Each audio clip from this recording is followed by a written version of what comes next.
Hi friends, మీరు చూస్తున్నారు కదా కాకరకాయ. సో నేను కాకరకాయతో ఫ్రై అయితే మీకు ఈ వీడియోలో చూపిస్తున్నాను. నేను 2 అయితే పెద్ద సైజ్ కాకరకాయలు తీసుకున్నాను. సో మీరు ప్రాసెస్ అనేది వీడియోలో చూస్తూ సో నేను ఈ కాకరకాయ వల్ల చాలా బెనిఫిట్స్ చాలామందికి తెలీదు. ఓన్లీ కాకరకాయ అంటే షుగర్ పేషెంట్స్కి ఒక్కరికే పనిచేస్తుంది అన్న భ్రమలో ఉంటాము. సో నేను కూడా ఈ వీడియో పెట్టేటప్పుడు అసలు దీని యూజెస్ ఓన్లీ షుగర్ పేషెంట్స్కే కాదు, ఇంకా ఉంటుందేమోనని చెప్తే నేనే షాక్ తిన్నానండి. కేవలం నేను కూడా షుగర్ పేషెంట్స్కే కాకరకాయ అనుకుంటున్నాను, కానీ ఇప్పుడు ఈ వీడియోలో అక్కడ స్కిప్ చేయకుండా చూడండి ఫ్రెండ్స్. నేను కొన్ని టిప్స్ అయితే మీకు ఇస్తున్నాను కాకరకాయ యూజెస్. సో మీకు రెసిపీకి ఫాలో అవ్వచ్చు.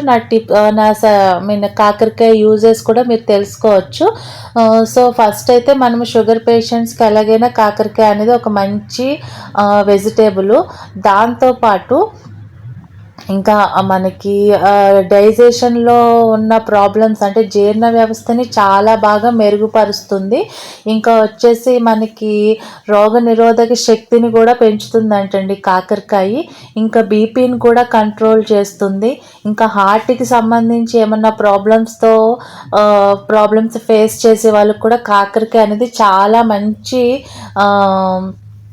ఔషధం లాగా పనిచేస్తుందండి. ఇంకా వెయిట్ లాస్ అవ్వటానికి చూసారా, మనం కాకరకాయ అంటే కేవలం ఓన్లీ షుగర్ పేషెంట్స్ అనుకుంటున్నాం, కానీ కాకరకాయలో కూడా వెయిట్ లాస్ అయ్యి గుణాలు ఉన్నాయండి. ఈవెన్ బీరకాయలో కూడా వెయిట్ లాస్ అయ్యే గుణాలు ఉన్నాయి. సో డైట్ ఫాలో అయ్యే వాళ్ళు కంపల్సరీగా ఇలాంటి మంచి హెల్తీ వెజిటేబుల్స్ తీసుకుంటే ఫ్రెండ్స్ మీరు అనుకున్న డైట్ వస్తుంది. ఇంకా న్యాచురల్గా మీరు వెయిట్ లాస్ అవడానికి ఛాన్సెస్ ఎక్కువ ఉంటుంది. సో నేను ఇప్పుడు కాకరకాయ ఫ్రై చేస్తున్నాను కదా, దాంట్లో ఏంటంటే కాకరకాయ అనేది దారుణమైన వేడండి.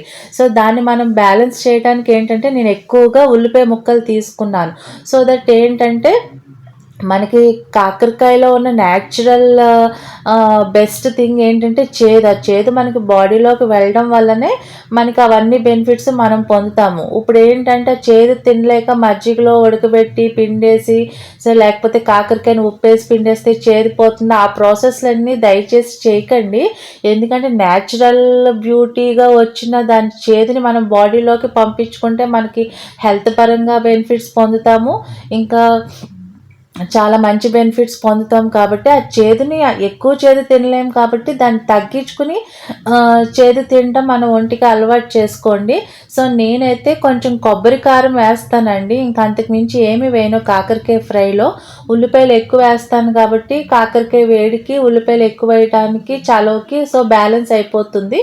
దాన్ని బట్టి కూడా కొంచెం చేదు తగ్గుతుందండి. సో మా ఇంట్లో మేము అందరం కూడా కాకరకాయ ఫ్రై ఇష్టంగానే తింటాము. మా పాప కూడా తింటుంది చేదు. సో మీరు కూడా ఈ కాకరకాయని మీ రెగ్యులర్ డైట్లో వీక్లీ ట్వైస్ అన్నా ప్లాన్ చేసుకోండి దయచేసి. ఇంకా వచ్చేసి మోషన్లో మలబద్ధకంలో కొంతమందికి నులుపురుగులు, పొట్లో నొప్పి అవన్నీ ఉంటుంది కదా. సో ఈ చేదుకి ఏంటంటే ఆ నులుపురుగుల్ని చంపేస్తుందండి. సో డైజెషన్ సిస్టంలో చాలా మంచి బెనిఫిట్స్ ఇస్తుంది కాకరకాయ. సో దయచేసి అందరూ ఫాలో